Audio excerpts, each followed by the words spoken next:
I'm just kind of going back through my career path a little bit. And when you were reading it, I was like, oh my gosh, I've done a lot.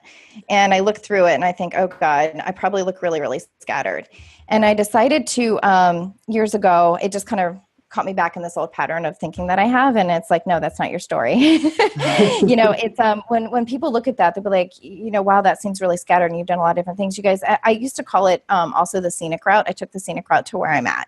The Align to Thrive podcast provides in-depth discussions from industry experts around organizational culture, talent acquisition and retention, onboarding, employee engagement, leadership, sales, customer service, and more. Everything you need to increase performance and grow your business.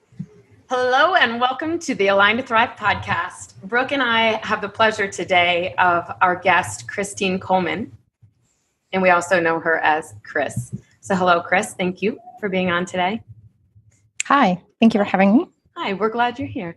Kriss has an incredible background, you guys, and it's really an honor to showcase her today. So we're going to show a little bit of her background before we dive in and ask some great questions as it relates to culture, leadership. So we're going to dive right in because I know I'm itching to hear your goodness. So Kris Kuhlman joined Truesome Visions as the COO in 2018. She's previously held leadership positions at 2 Fortune 40 companies, structuring international television licensing deals at one of the top 5 Hollywood TV studios, and building operations for a corporate retail giant that generated $50 million in revenue in 6 months. And yes, you all just heard that correctly. That is $50 million revenue in 6 months' time. Wow, Kriss. Prior to that, she freelanced doing production and talent management for award shows such as the Oscars, the Grammys, and Country Music Awards. And again, the Oscars, Grammys, and Country Music Awards. We really would love to know a little bit more about that. She holds her MBA in international business, and Christine has summited some of the highest mountains in the world. I hope you're taking this all in, Kriss, by the way, including Mount Kilimanjaro, as well as hiking the Himalayas and the Alps. In her downtime, right? I mean, do you even have downtime? In your downtime, you can find her hitting the Malibu hiking trails or the gym as she resides in Los Angeles, California. That is an incredible bio. So thank you, Kriss, for sharing that with us. And that's just the start, you guys. Just the beginning. Wow. All right. Where do I even begin? That's pretty incredible. And I mean, did you start when you were like 10? How old are you, Kriss? Right. Yeah, I won't start out that way. And one of the things I can't get past, $50 million in 6 months. That's incredible. So what would you say were some of the most impactful things that you did to be able to create that? So I will say I have to start that out by saying it was with a mature company already. So it was mature operations. I wouldn't know the operations that I built that was a brand new one, but it was with a company that had backing. So I did have funding. I wouldn't say I had a ton. I would say when you're building an operations at that level, it's hiring amazing people. That's number one. And when I say amazing, that adjective means people who care. People who care. The second one is I'm reliving that. And it was like 80-hour work weeks. So 80-hour work weeks is probably number 2. Number 3 is setting up systems that are scalable. So when we first started out, I didn't know how much revenue we were going to be making. I just knew I had to prepare and set some things up in the logistics of the movement of the product through these operations, and have it ready for a certain level. Certainly didn't know I was going to get hit with all of the things that were coming through. So it was systems that are scalable. And 3, you can never let me think how I'm going to say this. You can never underestimate the power of partnerships. So I had a really good marketing department with us side by side, Andrew and Jonathan, just dream team, the 3 of us. And I would say the vendors that I was working with really treating them with a level of concierge and white glove service really allows people to be able to work with you. You guys, when you're building that quickly, favors, you're asking for favors. because you don't really have the resources. The capital funding that I had was not built to generate 50 million in 6 months. And so I was getting scrappy towards the end, and scrappy means favors and saying, look, I'll shoot your stuff for free, and I'll do this for free, and I'll do all of this if you can just get me your product. I was building photography and video operations for corporate retail companies. So I feel like I hit lightning in a bottle with that one, in a way, but I really think it was those three: the hiring, the systems, and the partnerships. You can't underestimate people. Wow, that's amazing. Yeah. So what would you say were some of the toughest challenges that you faced either during that time or in one of the other many things that you've done? I would imagine there were many when you were in. Yeah. What kind of challenges? Just in general? Leadership challenges. So whether that was yourself or maybe one of the leaders that you were coaching. Anytime when I think of challenges, it always comes from a place of whenever you're challenging, I think, status quo, and you're going against the grain, and you're making decisions that will likely be unpopular. And that's always the challenge. And, leading is not a popularity contest, but there is a level of, there's a book out there called The Speed of Trust, and it's a fantastic book. And you do have to maintain a level of trust with your people so they trust where you're leading them. And when you make unpopular decisions, it's bringing people along with your vision about why you're making those decisions, and making sure that they're rooted in experience and a solid reasoning behind it, because that's when you get people on board. Mm-hmm.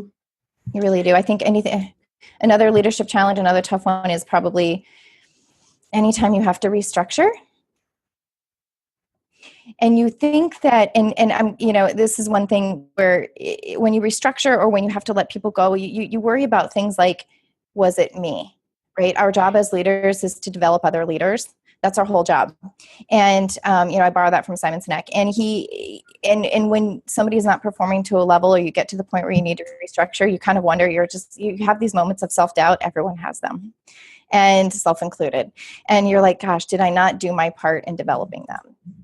So I think it's unpopular, again, to reframe it back, it's unpopular choices, challenging status quo. And then anytime there's people management involved. And tough decisions in those situations.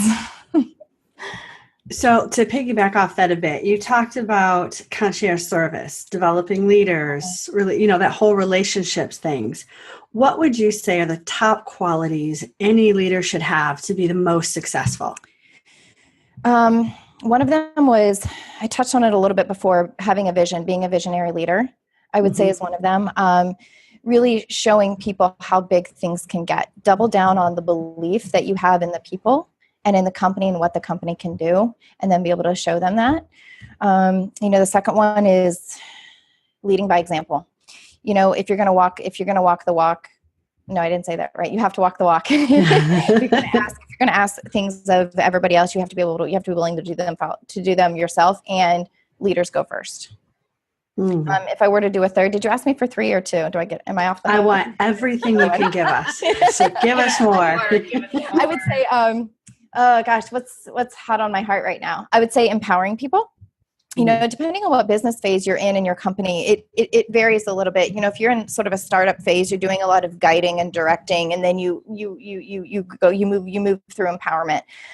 Always, though, you should have a thread of empowerment throughout. It really just gives people ownership into that vision that I talked about, to bringing it all back. So I think empowering people and trusting them. You've hired them to be the subject matter experts, and so that's what they're good at. And you just have to trust that. I love that. And I find that can be so difficult for leaders to be able to let go, right? Yes. Yes. I think one of the hardest things that there is to do is for somebody who's an individual contributor to switch over to management. Because it's easier to do the job themselves because they can do it in 5 minutes rather than letting somebody else do it. And it's always a challenge. And I don't know anybody who hasn't struggled with it. Absolutely. 2 years ago. Yeah. Well, speaking of that, so years ago. I had a boss say, years ago, he's like, you need to get out of the weeds. And I was just like, it's really hard. And he's like, I know. He's like, and then we just had a really tough conversation about it. And it was really, really helpful. It's like, okay, I get it. You're right. Yeah. It's hard. Well, speaking to that then, years ago and that boss and all that, who have been your role models? Who's helped to inspire you to accomplish all of these things? Well, I have ones I haven't met yet. I like that. And I have ones who I've worked for. Yeah. Can I talk about both? Absolutely. Okay. So the ones I worked for, I've had a few really good ones. So there's somebody at, when I worked at NBC Universal, there's a top leader there. Her name's Belinda Menendez. She, what I really liked about her was her calm. There was a calmness and a grace to her leadership that I think is unparalleled. And there's also a level of vulnerability. And I just always admire how she handled tough situations. Another one who I speak to on a fairly regular basis, she's an executive at Netflix. She knows leadership like the back of her hand, and I'm able to call her every once in a while and talk through some stuff, and it's really wonderful. She's traveling quite a bit right now, but it's the lunches that I have with her every quarter where, man, those lunches last me for a while. And people at every level of leadership have a mentor, and if you think you're at a level where you don't need one, that's not true. When I was an assistant at NBC, I saw a president of one of our networks walk out of another president's office. And I was just like, oh, what's going on there? Immediately thinking there's like a backroom deal happening, right? And I was like, so-and-so, what are you walking out of their office for? And she was just like, that guy's my mentor. And for me I was just like, oh my gosh, presidents of networks have mentors too. Yeah, we all have them. There's one that I haven't met yet, but I will at some point. And not a lot of people know the name Gwen Shotwell. Mm-hmm. Some people do. She's the COO of SpaceX. And what I admire about her is that she's leading something on a quest to better humanity. It's bigger than SpaceX. It's bigger than herself. It's bigger than anything. And I was reading an interview about her, I think it was released a couple months ago, where she's like, you guys, we have people to meet in other solar systems. You guys, the sky's not the limit for her. It never was. Literally. And Mars is just like her first stepping stone. Yeah. You guys, right? Possibilities are endless. And I don't know. I look forward to meeting her one day. So I love that. Go ahead. Just that one thing. Please.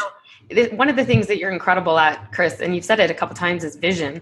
And I just love what you just said right there, is that this is someone you haven't met yet. And just curious, can you just enlighten us here a little bit of just what is your process? We know you are going to meet this woman, and this is your market, right? Pinpoint this moment in time, you guys. We're going to have another time with Kriss back as our guest after she's met her mentor. And, what's your process when you have a vision like that? I mean, this isn't just for your mentor. You are a very strong visionary leader, very strong visionary leader. I do. My visions are met, and it's feeling a level of belief that and this goes for everything, whether it's people you meet or things you want to attract or things you want to have in your life and people you want to have in your life. It's really just the belief that you deserve it and the belief that you've earned it. And it's the belief that you're going to have it. A lot of people will put things out there and do a lot of wishing. There's no wishing in my repertoire. You have to, you just act as if. Right. Absolutely. Yeah. And I love that this is video and audio, because right there, I think we all just saw that across your face. It just is, right? So, ladies and gentlemen, we will see Kriss back after she's met her mentor. Well, also, I loved when you spoke about how you talked about purpose, right? So giving people a purpose. How important do you feel that is in a leader's role? There's a lot of talk lately about the word why, like what's your why? Simon's book came out years ago about Start With Why. And it really, that's where grit comes into play. And, you can go through your day and do these 70-hour days and 80-hour days. But it's empty work unless you know the purpose behind it. And you're never going to get the 110%. Unless you know the reason. I'm trying to stay away from why. I like purpose a lot better. And the purpose for your vision, your purpose has to be bigger than you. If it's all about you and it's contained within that in some way, shape, or form, like the significance is coming from something in you and not something bigger. That's the difference between this and extraordinary and the things that you're actually going to be able to accomplish. Absolutely. And I would imagine that your purpose has kept you going when, like every leader, obstacles come in their way. Yeah. I would imagine your purpose has kept you going through that. Yes. Yes, absolutely. I remember driving out to, you guys, when I was 18 years old, I was watching the Oscars on TV and, watching award shows and whatnot. And I just thought to myself, you guys, one day I'm going to be behind the scenes with a headset on, and I'm going to be working red carpet, and I'm just going to be running operations. And I don't want to be in front of the screen. That's not me. I just want to be behind making stuff happen. And you guys, I drove out to LA a couple years later with $535 in my pocket. And and 2 years later, I was, had a headset on, and I was, doing red carpet operations for the Oscars. And it all comes down to grit.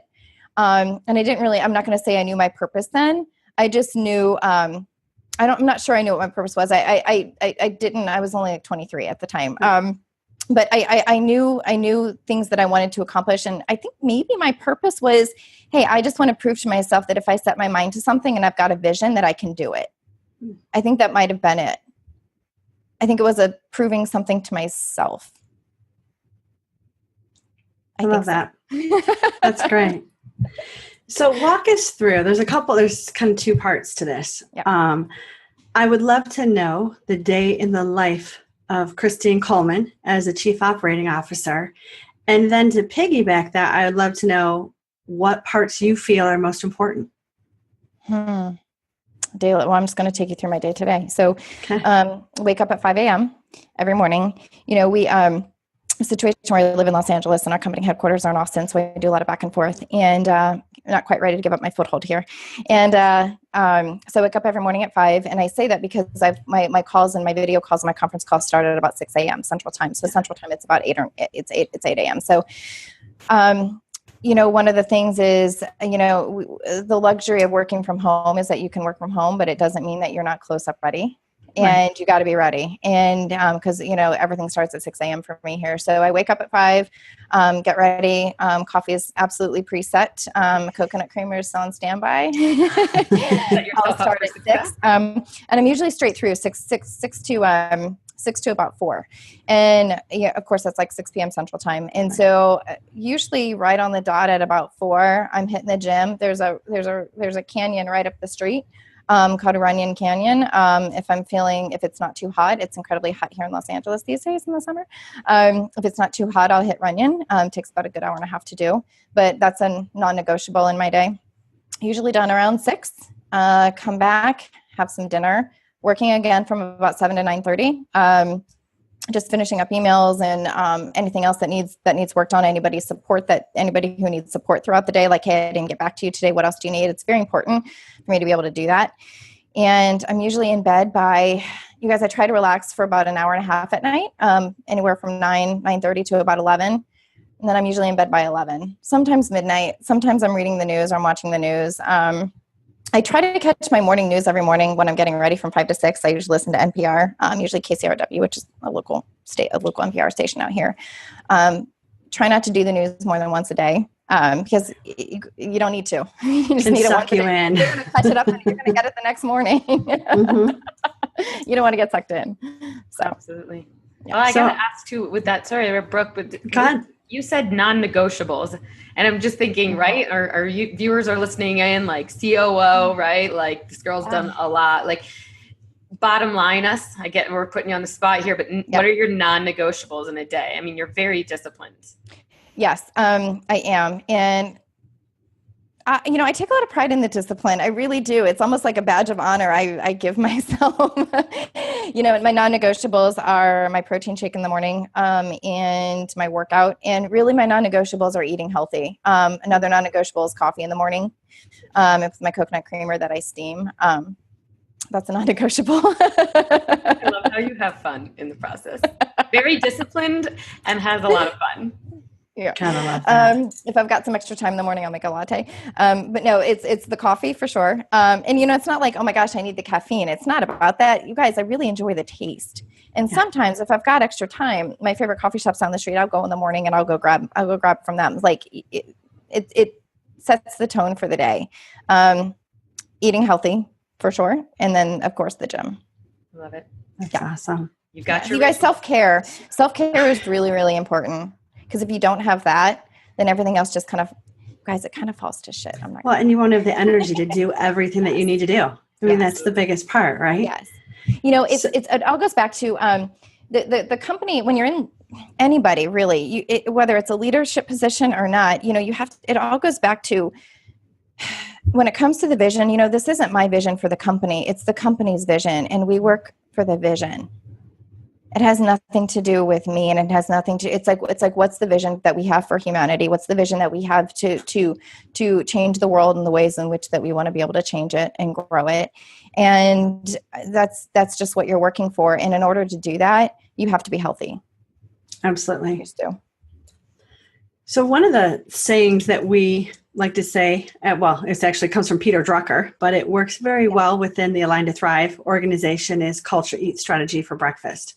How important do you believe culture is in an organization or for any chief operating officer? Let me think about that one for a second. So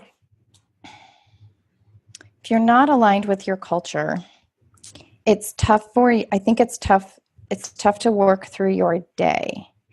And I say that in a way, it all goes back to the partnerships and the people. Remember when we were talking about the 50 million in 6 months? It's that culture of the department that I helped build. And you guys, I did it indirectly. I didn't even know the culture that I was building. So I can't say, oh my gosh, I had a vision for how I wanted this operation to run and how amazing it was. It just happened. And maybe it happened indirectly as the way that I was building it. I don't know. But if we did not have the culture and the people that wanted to work together and willing to grow and willing to make the mistakes and not blame anybody along the way, you know, we wouldn't have been where we were. We wouldn't have been doing the numbers that we were doing and gotten the additional funding the following year to continue to grow it and transform it from what it was. It doesn't look the same that it did in the first 6 months. It's much bigger. It's grown into something it's unrecognizable right now. I took over some square footage in a warehouse, and now they've got 3 times the footprint, and it's crazy. And, you know, I feel like I helped to set the tone for that. Some of my original players are still there, which is just lovely to see. It just fills my heart. And I look at the culture that I built there, and you know, it forget whatever strategy that you have. If you don't have the people who work together and who want to be there every day, it doesn't really matter at that point. Yeah, absolutely. So I know you had said earlier that you build systems and processes. Of course, that is a role within that. Now, of course, I would imagine talent acquisition, onboarding. Would you say that when you're creating that program or you're creating that system, do you focus more on capability or do you focus more on a culture fit? Ooh, it's a mixture of both. I would say it's also, when you think of culture fit, it's also, there is capability. I would also say it's more about the potential of people, because you can be as capable as you want, but if it's not something that person wants to grow into or grow past their current capabilities, you're kind of stuck there. So if it's a culture of growth and it's a culture of potential, maybe I'll rephrase that. Maybe I'll say that tips the scale, actually. Yes.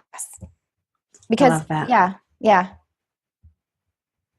So anything that we haven't touched upon that you'd like to go into a little deeper, or even a new topic that you want to talk about? Oh my gosh. Anything we haven't touched on? You know, I think about, you know, I'm just kind of going back through my career path a little bit. And when you were reading it, I was like, oh my gosh, I've done a lot.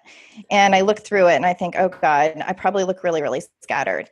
And I decided to, years ago, it just kind of caught me back in this old pattern of thinking that I have. And it's like, no, that's not your story. You know, it's, when people look at that, they'll be like, you know, wow, that seems really scattered and you've done a lot of different things. You guys, I used to call it, also the scenic route. I took the scenic route to where I'm at. And I try to tell people get really focused on climbing the corporate ladder. And I think one of the things is that I want to kind of, you know, a message that I have for people is figure out what motivates you. Is it climbing the corporate ladder? And what around that is appealing to you. And I say that because I was a Hollywood assistant for 3 years of my life. And a lot of people jump ship after maybe a year and a half, because you can. It's just an accepted amount of time before you move on to your next role. And I stayed for 3 years. And those 3 years, you guys, because I wasn't clamoring to get a junior executive role or anything at that moment, those 3 years, that last year, I learned the most. And thank God I took a breather for a second, and I wasn't trying to climb I wasn't a title seeker. And then the next job that I took, I stayed in for 7 years without a title bump. And the last 3 years there, I learned more than I ever could have imagined. And I'll never forget, I read this book, and I don't know when it came out. Maybe it came out maybe 5 or 6 years ago, maybe 10. It's Sheryl Sandberg's Lean In. And I don't remember everything in that book, but I do remember one thing that I did not let go of, because it not that I needed validation, but it sort of validated the path that I was on. She was talking about constructing your career, and how if you continue to go up one path the whole way, you are climbing a ladder, and you can go pretty quick up those rungs. But if you want to change your career, you kind of have to go back down again, over, and then maybe go up again. If you construct your career like a jungle gym, where you're kind of going over here, and then you're going over here, and then you're coming over here, and then you're going over here, and then you're going over here, all of a sudden you get to a position where you're on top, and you've done all of these things on the bottom, and you've done all of these departments. So all of these things that I've done, shockingly enough, I'm now in a position at this company where all of those things are actually all factored into the role that we have, the roles that we have under Truths Visions. We're doing production, we're getting into TV shows, we're doing content licensing, we're doing all of these things. And it's like, well, geez, if I hadn't stayed at those positions in those last final years, I never would have learned the bulk of what I needed in this job now. You don't know don't be so concerned with what something looks like. Just know that, follow a fulfillment path, because you'll end up getting everything that you need in a way that you never thought you would. That's amazing. That's so great. And it lets you off the hook for titles that maybe you feel like you need, or you feel like you're not getting, and then you start to feel bad about yourself. You start to feel all of these things. If you can go to bed every night realizing that you are building something, and just know that you're constantly building, because there is no there. Because once you get there, you're going to want something more. So, for me, success or fulfillment is just knowing that I'm continuing to build. And it might look different than what everybody else thinks it probably should be looking like. And should's a very dangerous word, by the way. Yeah, it is. Don't should all over yourself. Is that something? Yes, I would not say that's what you do, Kriss. Ashley, did you have anything that you wanted to add or bring up? I just have to say a couple of things that, really stand out. A few keywords, by the way. I mean, when you get talking, first and foremost, everything you just shared right there, it felt like time just stopped. So you're just a highly engaged leader, visionary, and you're just very clear in your communication, and you've done a lot. And I want you to walk away. We want you to walk away with just absorbing this. So we hope this is a gift for you. And some things, just even whether these are mentors, these are just some words that stood out today. Calm, graceful, vulnerable, right? Mentorship. Forget the strategy, right? Yep. Like culture's everything. Live it. Yep. Leaders go first. Empowering people. I mean, these are just things that you had said. And again, you kept coming back to belief and partnerships, and then even your jungle gym concept that you are a master utilizer. And you use every aspect of every interaction with people, every moment, you just seize it. And it's no surprise. And it's a real pleasure today to be able to hear and learn more about you. And we know we're going to have you back on here again. Absolutely. After Visionary. And we just have a couple fun questions for you. You ready to kind of be in the hot seat as we kind of wrap things up today? Yes, I am. Get in mind. Let me just for you. So we're just going to kind of put you under the gun a little bit. You've mentioned a couple of books, by the way, in this podcast. So we're going to kick off. These are just meant to be 1 or 2 short word answers. You don't have to think too much about it. You ready? Okay. You're always ready. You did the ritual this morning. Let's go. All right. What are you reading right now? A book called The Atom Station. It's fiction. I just came back from Iceland, and it's by an author who's the John Steinbeck of Iceland. Ooh. Talk about Iceland. What's your favorite form of exercise? We know that is top on your list. It's a non-negotiable. Oh, yes. Stair climber, 100%. That was, you hit that one real hard. Stair climber. Yep. What's your go-to, I'm very curious about, what's your go-to staple of clothing? Oh my gosh. If I have to pull something out and I'm going to a last minute event, probably my white shirt. I just love it. It goes with jeans and it goes with heels and it works. Versatile. White shirt, is this like a button down? Is this a V-neck? It's a button down and not the one I'm wearing actually. It's a different one, but it's a different brand, but yes, I would choose my white shirt. I love it. I love that we could. And my watch. I love my watch. And your watch. A white shirt and your watch. And we're getting the pleasure of seeing you under pressure, having fun. So yes, you live what you teach. What's in your fridge always? Blueberries and coconut creamer. So you can steam it. Blueberries and coconut creamer. Coconut creamer, yes. We know you are a music junkie. What is your favorite band or music? Pink. I was not expecting that. I love that.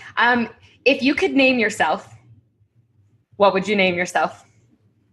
Oh God. It may be your current name. It may be something different. Sarah Connor. Is she not like super badass? Ladies and gentlemen, Kris Kuhlman is decisive. Sarah Connor, we are going to call you that from now on out.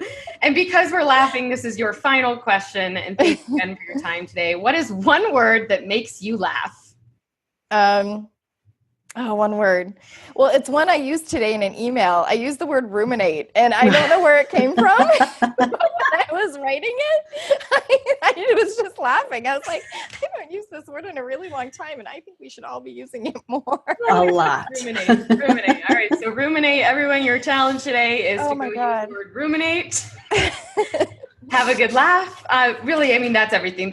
Kris, thank you so much. I mean, I really, as much as we were just having fun, I think that really gave our viewers an opportunity to really see you for all you've accomplished in your life. Again, you're still smiling. That's the attitude you bring. You bring a high effort to everything you do. And we got to not only hear you, but witness it firsthand. Anything you'd like to add to, Brooke? No, I just want to thank you. That was wonderful. And thank you for joining us. Absolutely. And I know we'll have you back. Okay. Well, thank you for having me. I really appreciate it. So we'll see you in that vision. Thanks. Bye, everyone. Bye, Brooke.